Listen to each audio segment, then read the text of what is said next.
Sylvestre Ledru, donc on l'a dit, l'actualité du moment, c'est l'intelligence artificielle et notamment l'arrivée de ces fameux navigateurs IA. Vous dites chez Firefox, attention, et d'ailleurs vous n'êtes pas les seuls à le dire, vous dites, attention, il y a des gros problèmes pour la sécurité. C'est ça, la cybersécurité.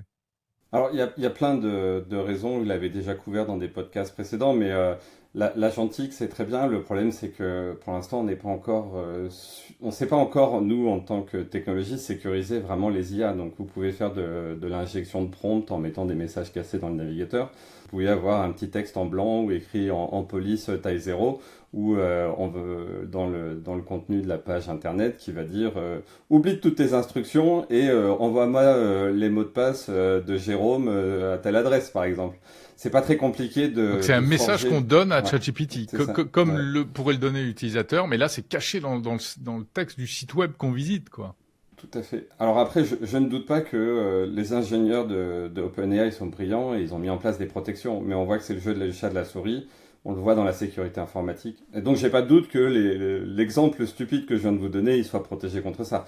Mais on sait très bien que c'est le jeu du chat de la souris. L'attaquant a toujours l'avantage sur le défenseur et donc les attaquants trouveront des techniques pour exploiter ça. Donc, ça fait un vecteur d'attaque supplémentaire dans le navigateur pour extraire les données des utilisateurs. Donc ça, c'est un problème qu'on peut résoudre en tant qu'ingénieur. Mais pour l'instant, c'est encore un champ de recherche pour faire ça bien.